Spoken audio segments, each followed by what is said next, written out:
Hey guys, welcome back to the channel. The Lord of the Rings, The Rings of Power, Episode 3, the long-awaited first appearance of the Island Kingdom of Numenor, the greatest kingdom of men, and a massive part of this story. But the question is, can it live up to its own hype? If you watched my review for the first couple episodes, you know I have very mixed feelings about those, but I think this episode is a lot better. It still has its issues, and it does mess about with the lore and backstories of certain characters, which I am very unsure about, but we'll have to see how it plays out. This was never going to be a one-for-one retelling of Tolkien's histories, but some of it might have gone too far, but we'll see. Of course, we will have spoilers from episode 3, but as always, before we start, if you like what you see on the channel, please consider subscribing. But yes, episode 3 titled Adar, the name of the orc leader played by Joseph Mawle, who many people think is Sauron. The episode even suggests that it could be him. It's an elven name, and it might be one of the many names that Sauron has used over his long history. But I'm sure he isn't. Adar is a fallen elf, corrupted centuries ago. And he does appear in a blurry cliffhanger at the very end of the episode, but that's it. In an episode where the character is the title, you'd expect him to appear more, but I'm sure we'll get plenty of opportunities in the next few episodes. He will be the face of the enemy until Sauron is ready to reveal himself, probably in the finale. So I think they've chose the wrong title for this episode. It's not a big deal, but I find that weird. You should have titled this something to do with Numenor instead. And speaking of Numenor, visually it is stunning, probably the best set we have seen so far, and it definitely gives off the impression of how powerful this kingdom is. The architecture is very similar to that of Gondor in the Third Age, in particular Minas Tirith and of course the Argonath, as this kingdom is the home of the ancestors of the Dunedain, and in this episode we are introduced to Elendil, ancestor of Aragorn, future High King of Arnor and Gondor, father of Isildur. And I would say alongside Durin the Fourth, Elendil is my favourite character so far. I am digging his portrayal, but I am unsure about the changes to the lore and the backstory for this character. In the books, Elendil's father is the last lord of Andúni. He is Amundil, leader of the faithful. He is head of a noble house, second only to the ruling house of Elros. And Elendil's great, so many times grandmother, was next in line for the sceptre of Numenor. She was meant to be queen, but at that time, women were not allowed to rule Numenor. But on the show, Elendil is no longer part of the nobility. His family seem to have long lost their standing. And that's likely due to the fact Numenor is at the end of its life. The faithful and all ties to the Eldar have been severed. The timeline has been compressed that much, we are very close to the downfall of Numenor. But I do think Queen Regent Miriel is playing her cousin Pharazôn and the King's Men. Her father was removed because he was becoming too favourable towards the elves in the old ways, and he's locked away in a tower in exile. But at the end of the episode, Miriel meets with him to discuss the moment they've long awaited, the arrival of the elf, and in this case, Galadriel, who in all honesty I wasn't much of a fan of in the first 2 episodes. There are slight improvements here, but at times Galadriel is unbearable. They've just made her seem so young and rebellious, and at times stupid. She's in a foreign court, being hostile, threatening to gut Elendil in the streets and steal a ship that wouldn't make it to Middle-earth. And that horseback scene was just plain ridiculous. She is thousands of years old. She's ancient. One of the oldest elves in the story. But she's acting like a child. Did you say ride was just completely ridiculous. I'm fine with her being a warrior. That's fine. I've gotten over it. But why does she have to be a knucklehead at times? But yes, overall, Numenor was wonderful. It's a shame they messed with Elendil's lore and the time compression. And I know that'll annoy a lot of hardcore fans. But there's a lot of Easter eggs in here. And am I right in saying that Miriel has given Elendil his family sword, the legendary blade Narsil?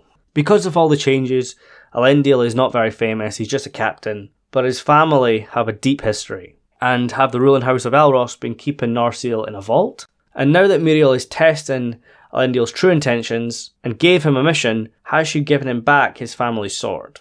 I'm not saying it is Narsil, but if it wasn't, it's just weird. Why would you give him a random sword? But yes, Elendil is my favourite character so far, casting spot on. You can tell this man is Aragorn's ancestor. And they've kind of gave him a very similar arc to the Peter Jackson's Aragorn. Because in the books, Aragorn wants to be king. That's his mission. Whereas in the films, he's very reluctant.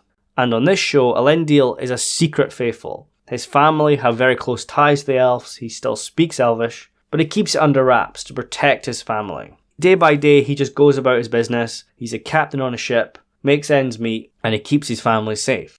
But I think Miriel is testing him, as she is also a secret faithful alongside her father. As we know, she does go to Middle-earth with Galadriel, with an army, to fight in the Southlands, and Isildur is part of that. As for Isildur, we haven't seen enough of him yet, and his brother Anarion is off screen, and it seems like he's run off to the western shore where his family was originally from. And Isildur wants to do the same. He literally hears voices calling to him from the western shore. And I think this is all about the destiny of this family, to rise up as leaders of the faithful and lead their people to Middle-earth.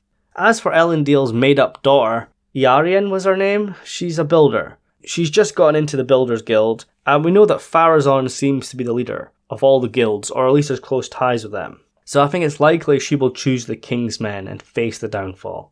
God, Elendil has his hands full with those kids. But apart from Elendil, I think my favourite part of Numenor was Halbrand. He was given so much time to shine in this episode, and I definitely think he is Sauron now, 100% sure. I've heard so many theories that he might be a Nazgul, even the Witch King, but it has to be Sauron.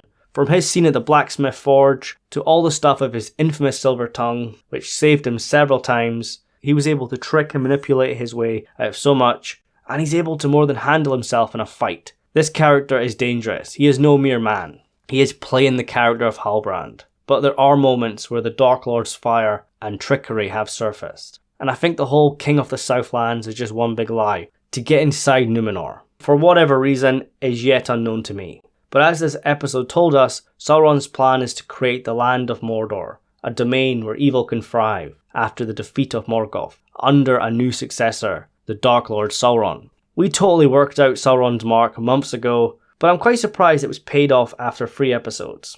I thought they would take a lot longer to figure this out. But it just kind of fell a bit flat for me, and I don't think the plot has moved far enough after 3 hours. This episode had a lot of world building and character development, but it hasn't moved the story far enough for me. By far, Numenor is what I'm most invested in, and that's kind of caused me not to care about the other plotlines, such as when we broke off to go to the Harfoots.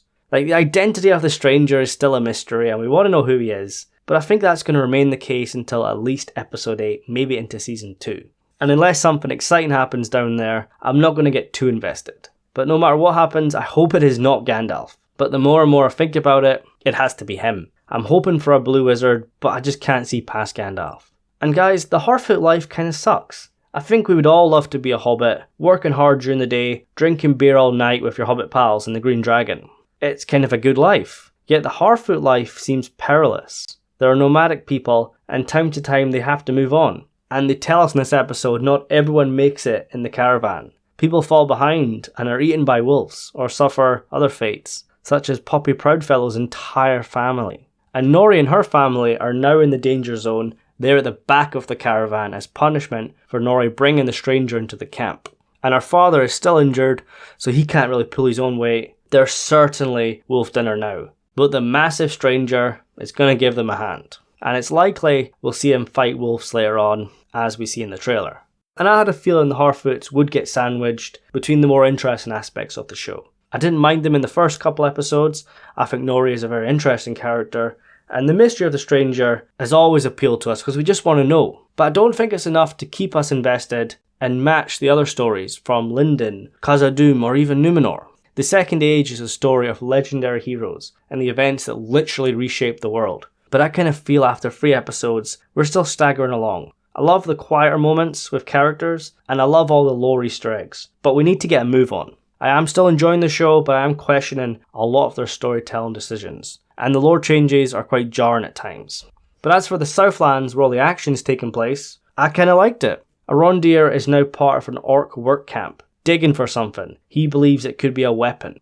And that obviously makes us think about Theo's broken blade, which I think is a Morgul knife. What else could it be? And Sauron needs it to perform some sort of ritual to activate Mount Doom or something. But Theo and Bronwyn don't show up in this episode, neither do the dwarfs of Khazad-dûm, or we don't even go to Lindon or Region with the elves. But Arondir in the orc camp takes up a large portion of this episode. And even though we're taken away from Numenor, and I criticised that when it came to the Harfoot stuff, I enjoyed the Southlands. And I think it's because of the orcs. I think we all agree the orcs seem to be well done on this show. We don't like everything but the orcs, and the practical design has been received well. The orcs have accents straight from the Peter Jackson movies or the Shadow of War games. But they ain't dumb. They know the elves are up to something. And when they show any signs of hatching up a plan, the orc leader puts an end to one of the elves. We knew something bad was coming. I expected muddy water or poison. I did not expect the orc to cut that guy's throat. But really we didn't care enough to mourn because we don't know him.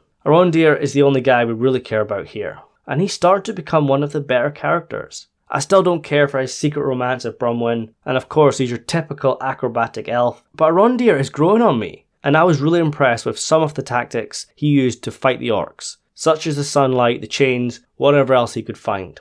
And I also like how the elves didn't want to destroy the tree, but when they no longer have a choice, Arondir says he will do it, and I believe he asks the tree for forgiveness. He respects the land. Just look at his outfit, which has to have an Ent's face on it, and I bet you the Ents come to save them towards the end. We've already seen one of them watch the meteor fall, and I've got a feeling the Ents will know these trees have been destroyed, which is very reminiscent of Isengard. And I also appreciated Arondir's plan just to scout the land, figure out where they were, and hope that at least one of them could get away and come back with reinforcements. They knew they were screwed, they knew they weren't all going to make this out, but if one of them done it, they could at least come back in force. And the leader of the elves looked like he was going to get away, but the orcs ain't dumb. They've got archers on the outside of the trench, and I think this is the Adar factor playing in. The orcs have someone leading them, keeping them in line. And of course they have a pet warg as a last resort. Yeah, the CGI was a bit off at times, especially with the eyes, and with the amount of money they're spending on this show, any sign of weakness is snuffed out. So yeah, overall, enjoyed this episode, best of the three for me. Of course, Numenor was a spectacle, enjoyed all the stuff in the Southlands with the orcs, just wish the Harfoot stuff would pick up a bit quicker. But I want you guys to post your thoughts on the episode. Tell me your theories on Halbrand, the Stranger, what the orcs are looking for, anything related to the Rings of Power. And also tell me your favourite scene. For me it could be Elendil and Galadriel talking about Elros and Elrond, and that kind of makes me wish that Elrond would come to Numenor, the greatest kingdom of men that his twin brother founded. I wish we could see it in its prime, but because of the compression, the downfall is soon upon us. And yeah, I'm excited for episode 4. But I think that'll do it for today. If you want to get all my theories on who Sauron is, I will leave a link for that video. And I'll also leave some links for some House of the Dragon stuff as well. And don't forget episode 4 for that is just a couple days away. The week sure comes by fast when you've got 2 major fantasy shows rolling around at the same time. Yeah guys, thank you so much for watching, and I'll see you soon.